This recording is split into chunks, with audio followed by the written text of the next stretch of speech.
Hello, everyone. Welcome to Live from the Blue Seats. It's the home opener day, ladies and gentlemen. My name is producer JL, coming at you here with a quick podcast for you right before the Rangers take on the Utah Hockey Club.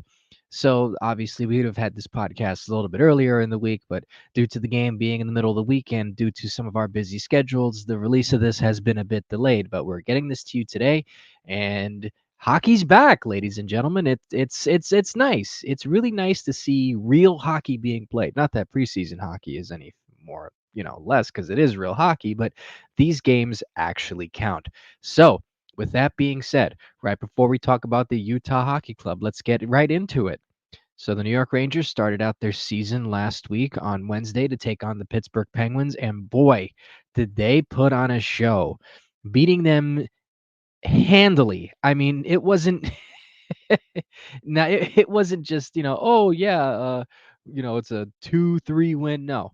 They came in and they absolutely manhandled them, dominated.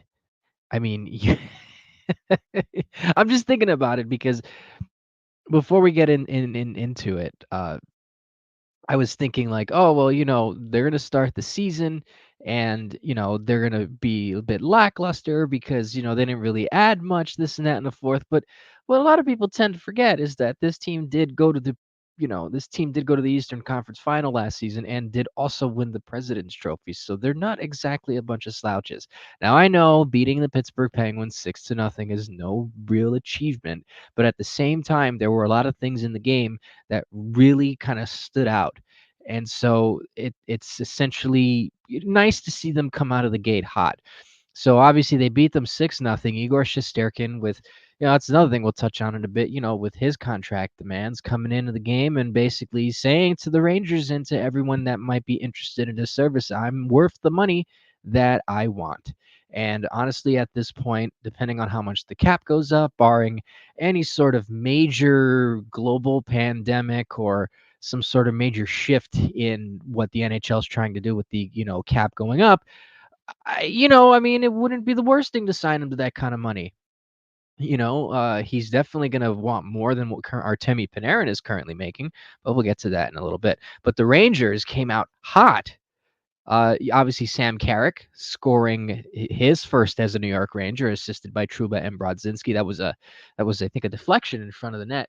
Um, and then Alexis Lafreniere with just an absolutely filthy move. So it's nice to see that Lafreniere's picking up right where he left off in the conference final with just first off, it was a wonderful defensive play by Artemi Panarin in his own zone to kind of steal the puck away from the Penguin forward and then do a nice little sick backhand out into the center ice where he came in, put the nice little dangle on, and was able to rifle one past Tristan Jarry. Then obviously Chris Kreider, go figure. He's going to find his way to the back of the net. Jacob Trouba got his second assist. Riley Smith scored his first point as a New York Ranger. And then Philip Hedl was able to get his first of the year, first goal in about a calendar year. So that's good to see with Hedl getting on the board, playing very well with Capo Caco and Will Cooley. And then obviously Chris Kreider gets his second of the game. That's when shorthanded. It's unassisted because he stole it from a defender. And then obviously towards the end, Pittsburgh native Vincent Trocheck gets his first assisted by Lafreniere. That's 2 points for Lafreniere, and Panarin with the assist. So there's also 2 points for him as well. So if you notice, you take a look at the scoreboard, none of those goals were scored on the power play. Rangers definitely had their chances in the game. They had 2 power play chances and had a goose egg on each of them. So that's pretty significant, all things considered. And obviously, you had the NHL debut of Victor Mancini, who looked like he fit like a glove. He worked very well with just the team in general, meshed well in the transition, was able to look really solid in his own zone. Um, Let me just take a look at who he was paired with. I think Vancini was paired with Zach Jones. So the defensive pairs were Fox Miller, Schneider Truba, and then Zach Jones and Victor Mancini. And then obviously the forward lines were Kreider, Zibanejad, Smith, Panarin, Trocheck, Lafreniere, Cooley, Hedel, Kako, and then Adam Edstrom, Sam Carrick, and Johnny Brodzinski. So not really much of a change from last year, with the exception of maybe Jones getting full playing time and obviously Victor Mancini. And Sam Carrick obviously taking the place of Barclay Goodrow. So overall, they looked really good. They were just on the puck. They were had a 52.5% percentage on the draws, which was pretty good. They blocked 20 shots and they had 4 takeaways. So this is essentially what you want to see. Obviously they started out the season very similarly last year. Um, Obviously, it's a bit different now without Eric Gustafson, who I think was, if I remember correctly, is going to be scratched for the next game for the Red Wings. Not that, you know, it's anything against him whatsoever, but it seems like the Rangers are better off now with Victor Zach Jones and Victor Mancini. Excuse me, I was gonna say Victor Jones. My brain's a bit mush today. My apologies. So it looks like they're better with those two in the back end. And then let's kind of mention this too. Jacob Trouba didn't look so bad. The big criticism obviously was his mobility and his inability to really get the puck out of his own zone. That was really the thing. That was the issue with Trouba, and obviously it's only one game. We'll find out how that happens against a slightly better team in Utah tonight. But Jacob Trouba definitely looked a lot better with Braden Schneider as his D pair. Now, obviously, that's not going to be the D pair the whole season because Lindgren's going to definitely come back. But I think, and Dave was very adamant on this the last time he spoke about it, and he also has mentioned this a lot in our group chat, is that obviously Victor Mancini was a lock after a certain point to make the team, and rightly so, because it seems to be working well for him. But then if Lindgren comes back, that's going to bump somebody out of the lineup. So what exactly do you do if the team is playing well? Do you obviously Lindgren's going to have to find somewhere to play, whether it's here or possibly for another team. Um, could the Rangers possibly maybe clear up some cap and move him after a certain point because Mancini's playing so well? And then you could keep the deep pairs the way that they are now. Or do you roll the dice and do you keep Lindgren in and send Mancini back down to Hartford, maybe get some first pair time or whatever? Because clearly Mancini's looking really good. Obviously, we'll see a little bit more. Same thing goes for Trouba. We'll see a little bit more of what he can do personally as, the season drags on. But overall, at the end of the day, though, looks like a pretty solid unit for the time being. Jacob Trouba included. One of the big things that people were saying is that uh, he, obviously he can't really get out of the zone, and anything that can help mitigate his issues with some mobility would help. And it seems like it did so far. Braden Schneider looked very solid with him. And it's interesting because both of them play a very similar style game, even though Jacob Trouba is not exactly sort of a, physical guy, so to speak, in terms of he wasn't really built to be a defensive, strong defenseman like that. Um, they're essentially the same type of defenseman, but it ended up working out that one game at least. So for the time being, hopefully that ends up working out, and then we'll get to that bridge when we get to it once Lindgren's able to come back. And then, we take a look at the forwards. Chris Kreider, Mika Zibanejad, Riley Smith. So obviously Zibanejad didn't really put much up on the scoreboard, but he only held Sidney Crosby up to 2 shots. And obviously Kreider scored 2, so that's important for that line per se. Riley Smith looks like he's still trying to adjust with them. I'm sure that will come in time, hopefully. That's, hopefully what's anticipated. But it's a good start for Zibanejad so far. Looking good, obviously, defensively. That's always going to be a strong part of his game. Still a little lacking on offense, but was still able to be on the ice for whenever Kreider did do what he needed to do. But also, you hold a pretty good player in Sidney Crosby out to 2 shots. And, that's definitely saying something. So hopefully this solid play is what ends up really kind of pushing him forward and actually getting, the most we can out of him. Obviously, the two best lines of the night. Well, on it, I'll say this: all of the lines looked really good. I was obviously Panarin, Trocheck, and Lafreniere are going to do their thing like they did. Lafreniere with the nice goal, Panarin with the assist, Trocheck with the goal. You noticed them. That's going to be your essentially that is your scoring line. Um, and then the one that really surprised me was Cooley, Kako, and Heedle. Again, it's nice to see Heedle get on the scoreboard. That's important, especially for this team, who really needs him to kind of step up and not only step up, but also stay healthy. We thought that we kind of hit this sort of roadblock again when Heedle got hurt in the preseason. I think it was again the Islander game. He ended up coming back on the ice, thankfully, and he's okay. So that's a key part. But also just Will Coley looks better. He looks more mature. Capo Caco definitely looks better. Holds on to the puck a little bit more. Seems a little more decisive, at least from that first game. And a little bit more comfortable with the line mates that he's currently with. And both those guys, Cooley and Heedle, are also distributors, so that could possibly maybe net Kako a couple of goals here and there. And then, you got the fourth line of Edstrom, Carrick, and Brodzinski. Carrick, obviously, with the deflection goal, but then also, you mix Rempe in there, and it seems like you got yourself a pretty heavy fourth line. Adam Edstrom is an absolute gamer, you know. So it's nice to see that there's some versatility amongst the, middle six and bottom six. And then obviously you have Igor, coming into the day, there are numbers going out, whether reports were true or not, that Igor was looking for at least 12. Um, there's reports that his camp never confirmed that. And then there's also reports that the Rangers had made an offer and that he rejected it for about 11 and change. But either way, he's going to be a lot of money.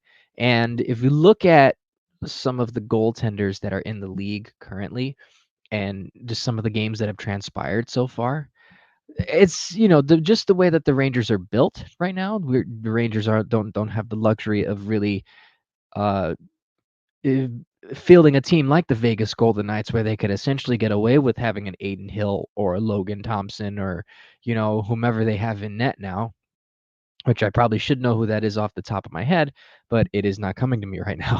But either way, none of those goalies are compared to Igor. And so the Rangers don't have the luxury of doing that. So I think this is just the cost of doing business. It also very dependent on whether or not the cap goes up. Now, obviously, they also have this. They have to re-sign a couple more players, including Alexis Lafreniere, who apparently the rumor is that he's going to be getting an 8x8. 8 years, $8 million on a contract, which is, really a fair price for his type of player, very similar style to Jonathan Huberdeau. So I think, that will also play a factor into it as well. Obviously, it seems as if these moves are going to take place, Jacob Trouba is probably going to get moved at some point, along with potentially Mika Zibanejad, because those two contracts are really anchoring the team down. And as much as I love Mika, unless he starts scoring according to the numbers that his contract should stipulate, he's not working up to the contract that he's getting paid. And obviously Jacob Trouba, the same thing. You don't really want to pay defenseman $8 million to be on your third pair. You want to pay him to at least be on your second pair steady, like you're paying Adam Fox the money that you're paying. I think Fox is making just under 10, and he's their first pair defenseman. So obviously Fox taking the hometown discount helped in this aspect, but you don't want to do that for a second pair or a third pair defenseman at best. And it seems like the Rangers have a little bit more flexibility now with the emergence of Mancini to kind of work around that deal a little bit.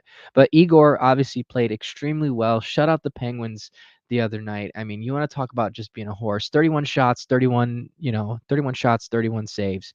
Just an absolute menace out there on the ice, just in net. And I think that kind of adds to just what this team can possibly do.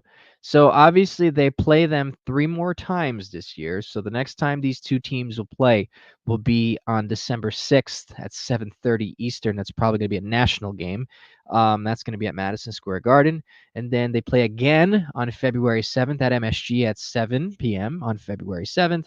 And then they play their last game in February 23rd in Pittsburgh at 3:30 p.m. That's actually, I think, the first half of a back-to-back, because I think or the second half, excuse me, because I think they also play Buffalo, which is only a 2-hour ride from each other. I've done the trip before; it's really nice. So I might actually do that trip again next year. So the Rangers looked really good. I was pleasantly surprised. I didn't get a chance to, in all honesty, I didn't get a chance to, watch it live initially. I watched a replay. I looked at it. I also did the video that I did for my YouTube channel with all the goals and extended replays, because, the Mets are in the playoffs, and that was game 4 of the division series, and I was kind of focusing on that a little more. But I caught up with the Rangers. I watched the replay of the game because the game was on TNT, or Max. It was on TNT. So if you have Max, you can watch the game. I don't know how long the replay stays up, but you can watch the game. And I basically watched it through and through, and kind of just made my assessment.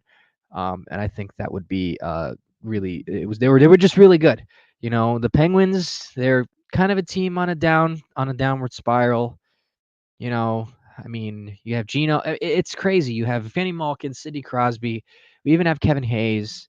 There is some talent on that team, Chris Letang, but it just kind of seems like you can tell they're really going down. And if I'm being honest, as long as Malkin, Crosby, and Letang are there, and even Eric Carlson to a degree, unless there's some serious injection of youth into that team, they're gonna find their way into the bottom of the Metropolitan Division.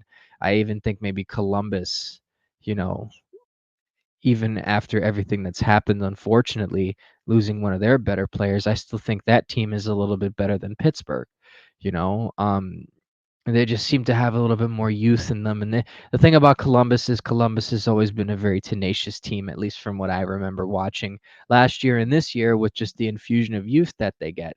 So Columbus might definitely pass Pittsburgh. So while you want to really sort of kind of not, make a general assessment after one game, with the kind of lowered expectations this team has had, the Rangers, in the summer, after what happened in the conference final. And you could see it online too. People were just a little bit, not that they're not excited. I mean, I was definitely excited, but, it's just there was kind of the lack of the flashy move, as we talked about all throughout the summer. But with sort of that lack of attention that, other teams kind of, put on, well, not the Rangers put on themselves, other teams kind of added to their teams, you know, it's nice to see them come out of the gate hot. And hopefully this year there's no sort of surprise where they end up having a really bad December going into January. Let's really hope that now, with a little bit more mobility on the back end, sans Jacob Truba, they can continue to, and also with the addition of Riley Smith with Kreider and Zibanejad, that they can really up those 5v5 numbers. And those 5v5 numbers looked really good the other day. I saw it and I can't remember the exact number, but I do know that it was actually a lot better than it was before. So that's an encouraging sign, so to speak. But I will say, though, they did have very similar 5-on-5 numbers at the start of last year, and it kind of ended up trailing off. And it kind of, after, once they hit their winning streak at the end of January, about the end of January going into February, things kind of like tapered just under the median, at least on 5-on-5, because they just score goals on the power play like crazy. So hopefully that wakes up as well. So now we go on to today's game, which I'm recording this at about 3:50, so I have a couple hours to get to the Garden. You have Utah Hockey Club. Now, obviously, we all know this is the current iteration of the previous Arizona Coyotes. So it's essentially the same team, so to speak.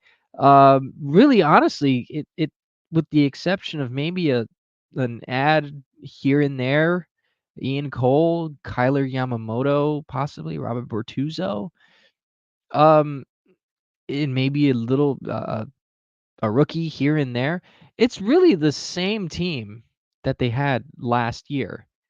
But let's not kid ourselves here, though. This is a very good team. Arizona at last year, while they weren't the best, they did give the Rangers a hard time in that first game, and this is essentially the same team that they're facing, just slightly different.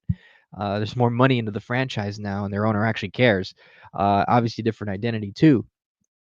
So this is actually the first time I can recall, maybe not, maybe it's not true, but just what I can recall, the first time that the Rangers have played the same opponent on their home opener twice. I think it may have happened with Toronto at one point because I do kind of recall Toronto being here for opening night. Um, but let's take a look at I have to get used to calling them Utah instead of the Coyotes because I associate guys like Logan Cooley and Clayton Keller, who is their captain now, as essentially, Coyotes players, but they're all part of the Utah Hockey Club now. So, and this name is only temporary, as you know, as the franchise is going to look to try and get their identity for next season, which I'm going to assume it's probably the Utah Yeti because they've kind of been throwing hints, at least on their socials here and there. So I'm assuming, and then I think even someone went on NHL Tonight or one of those shows on the NHL Network and essentially kind of dropped the bomb, but no official announcement has been made, and we're going to wait to see that until next year. So obviously Dylan Gunther, he's got 4 points for Utah. Looked really good in that Islander game the other night. Obviously Logan Cooley came out of the gate hot for Arizona last year. Cooled off, no pun intended, towards the end. Um, they kind of hit a speed bump, so to speak. Obviously, Clayton Keller, you can't really discount him no matter what happens, whether he gets injured or is underperforming. He's still very, very, very good. Nick Schmaltz, Alex Kerfoot, Jamie McBain, Barrett Hayton. Uh, is that Mason Michelli? I have to make sure I get that right.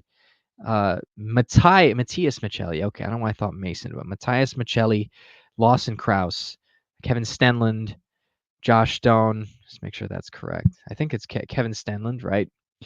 And then you have Logan Cooley, Liam O'Brien, uh, Kyler Yamamoto, which I think is new, and Michael Carconi.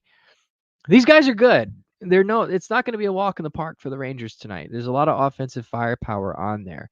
And then you take a look at their defense, a little bit less, I don't want to say intimidating, but a little bit less, uh, you know, uh, potent than their offense. You have Valimaki and Kesserling. Kesserling has an assist. I think he got an assist on against the Islanders the other night. Obviously, Ian Cole is an NHL veteran. Sean Dursey.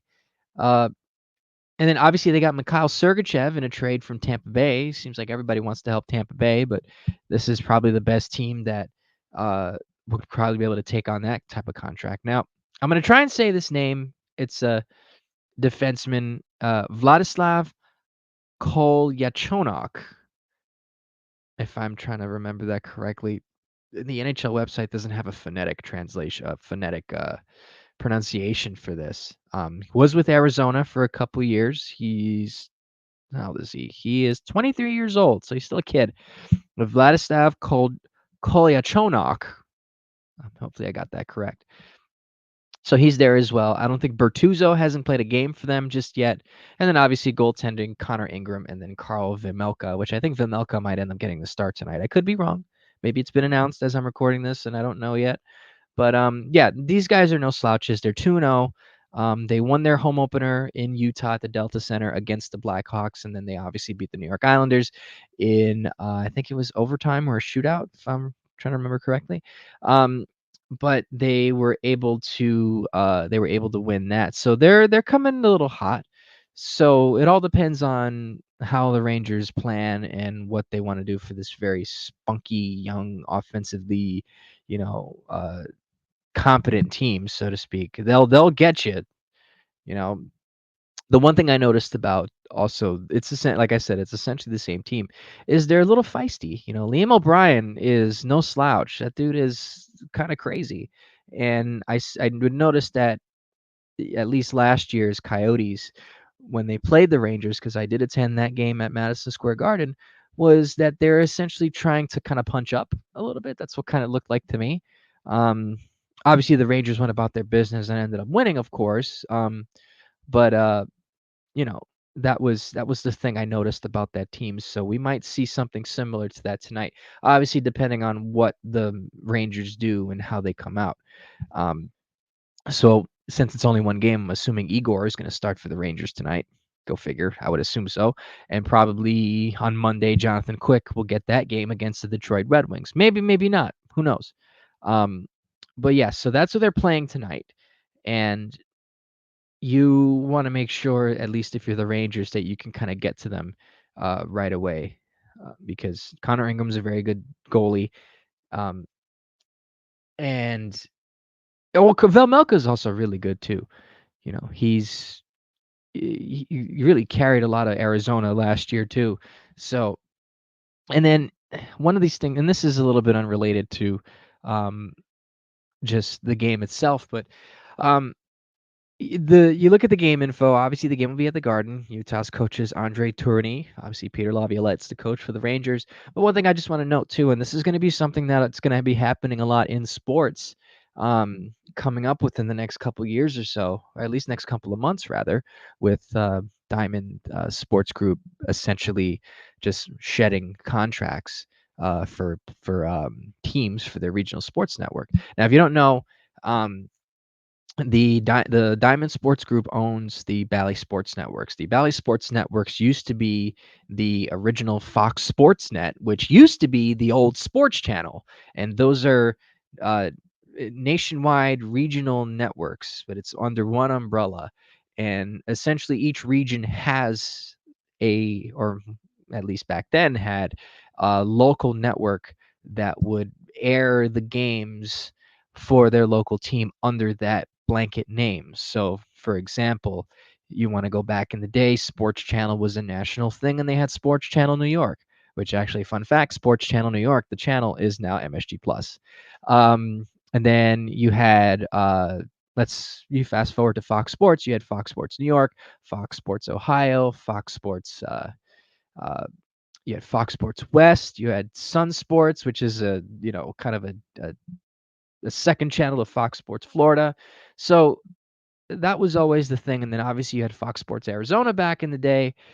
And then after 20th Century Fox was essentially kind of broken up, and the Fox Corporation kind of sold off assets. They sold off those Fox Sports assets to Diamond Sports Group, which in turn created or used those networks for the Bally Sports thing. Now, why am I saying this?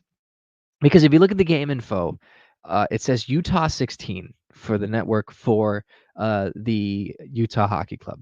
Now that's relevant because there's this wave going around, and this might actually end up affecting the New York media area at some point, because MSG and SNY and all these other regional sports networks can only hold on for so long without just in this infusion of cash from the leagues and all that. But so it was announced.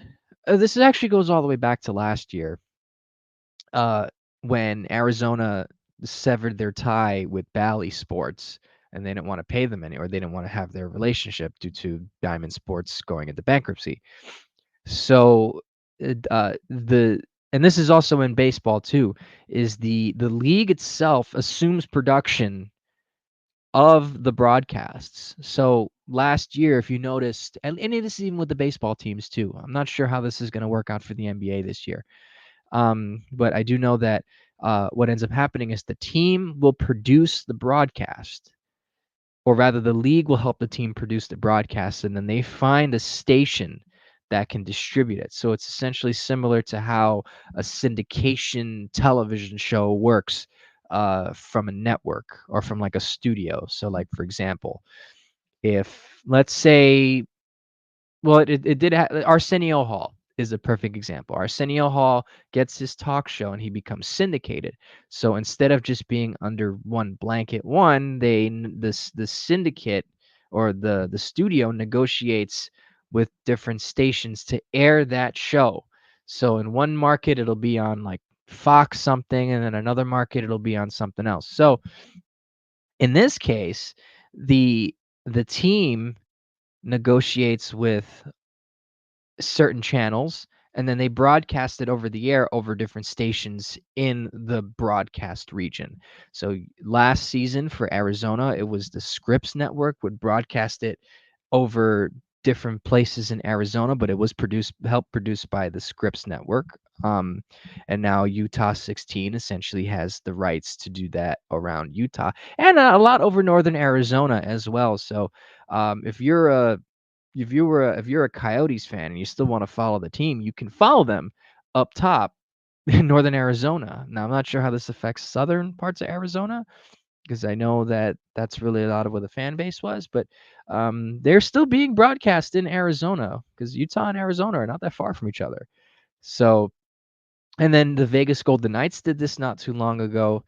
You see it in the MLB with the Colorado Rockies and the San Diego Padres, Arizona Diamondbacks. The Texas Rangers are not going to be with Bally Sports next year. So um, don't be surprised if. And I think the Anaheim Ducks are doing the same thing now, where they're not with Bally Sports anymore. They don't have a regional sports network.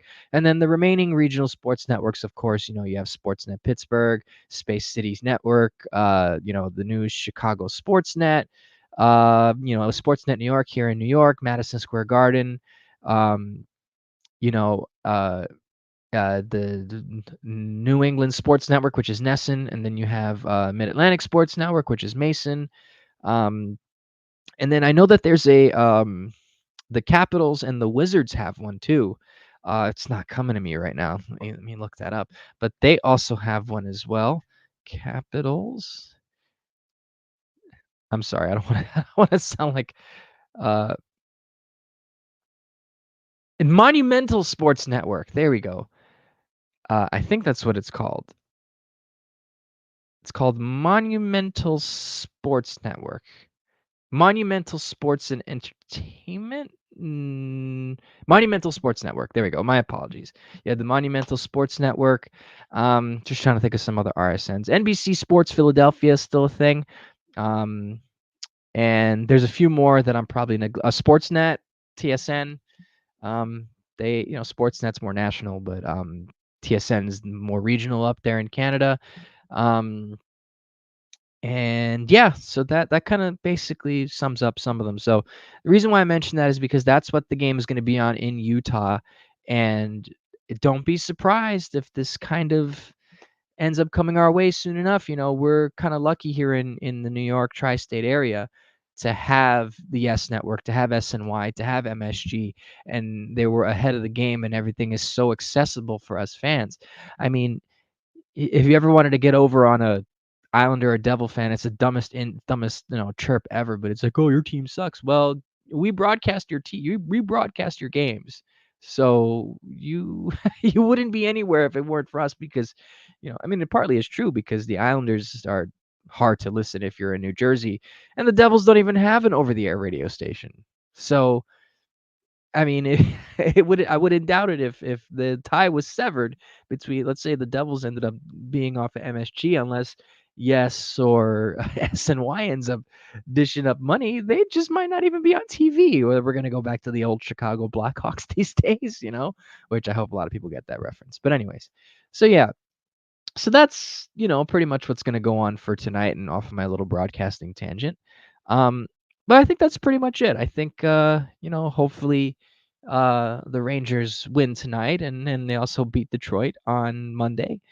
And let's just hope the boys come out hot. And if you're going to the game, enjoy yourself. I will be there as well. It's going to be a fun night. I try to make at least opening day every year. That's usually my benchmark. I try to go to opening night at least every year. I've only missed it once in the last couple years. I've been kind of blessed lately to be able to do that. But anyways, let's hope the Rangers pull one out for the boys tonight. And hopefully the next time we record this podcast, the Rangers will have a positive record and have a couple more wins under their belts. So with that being said, thank you for taking the time out to listen and to read our content. We'll hopefully have the crew back together for the next podcast. It's been very busy, family life comes into play, work, all that. So we're going to do the best we can to try and all of us be together as much as possible. So anyways, so let's go Rangers against Utah, and we'll talk to you next week. So thank you for listening to Live from the Booth Seats. This is producer JL signing off. Have a wonderful day, and let's go Rangers.